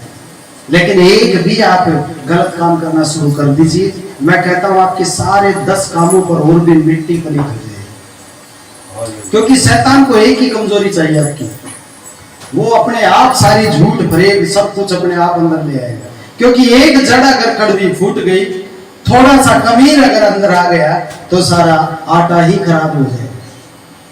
थोड़ी सी झूठ भी अगर अंदर आ गई, या थोड़ा सा लालच आ गया, या कोई लोभ आ गया, या बुराई करने की कुछ 2-4 बातें आ गई, तो समझ लीजिए जीवन बेकार होता चला जाए। ये अंत के समय हम हल्के में लेते हैं यीशु मसीह को, इसलिए पाप भी आसानी से कर देते हैं, गलतियां आसानी से कर लेते हैं। हमें हल्के में प्रभु को नहीं लेना चाहिए, क्योंकि जिस दिन वो न्याय के सिंहासन पर बैठेगा, उस दिन कोई हल्का कोई वजनी नहीं होगा, सिर्फ वही बोलेगा जो हमने यहाँ किया। हालेलुया। तो मेरे बहन भाइयों, प्रभु आप सबको आशीष दे। देखिए कितना सुबह मेरे ख्याल 5-6 बजे लाइट गई होगी, और प्रभु ने अभी तक पूरा ब्लेसिंग दे रखी है। बोला नहीं वो कितने पंखे भी चाल दिए सुबह में, चलने वाले। हालेलुया। तो कहने का मतलब क्या है, हमें अपने जीवन को बदलना, किसी इंसान की शिक्षा पर नहीं। पतरस जैसे बोलता है कि मनुष्य की आज्ञा से बढ़कर मेरे लिए परमेश्वर की आज्ञा। तो आपके लिए भी परमेश्वर का वचन किसी इंसान की बातों से, शिक्षा से बढ़ के होना चाहिए। यहाँ जो परमेश्वर का वचन बताया जाता है उसे ग्रहण करने का आपका हृदय होना चाहिए। आपके परिवार में आपका मन लगना चाहिए। जो दुखी है उसके विषय में आपको सोचना चाहिए। जो रो रहे हैं उनके साथ हमें विलाप करना चाहिए। तभी हम शांति पाएंगे, तभी हम परमेश्वर के अच्छे बेटा बेटी कहलाएंगे। हालेलुया। समझ रहे?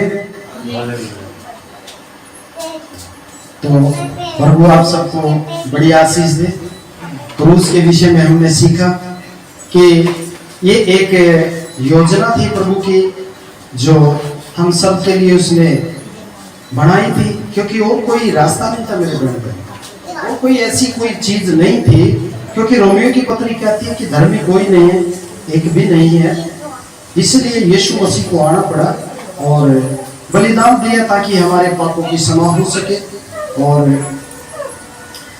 मृत्यु का जो डर था वो प्रभु ने, एक भय मर जावा नहीं हो जाएगा, वो सारा काट दिया प्रभु। आज हमें पता है मर भी गए प्रभु में सच्चा जीवन है, तो फिर जावाएंगे तो जाना है, परमेश्वर के हाथों में ही जाएंगे।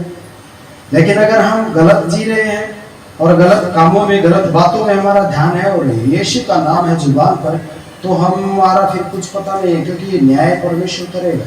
इसलिए हमें सोच समझ कर प्रभु में चलना चाहिए कि वैसे उसने कैसे क्रूस को उठाया और कैसे परमेश्वर ने सारी उन बातों से हमें छुड़ाया है कि जो हमारे अंदर पाप था, एक बार प्रार्थना की, विश्वास किया, क्या कीमत लगी, सारा पाप तो क्षमा हो गया। हालेलुया।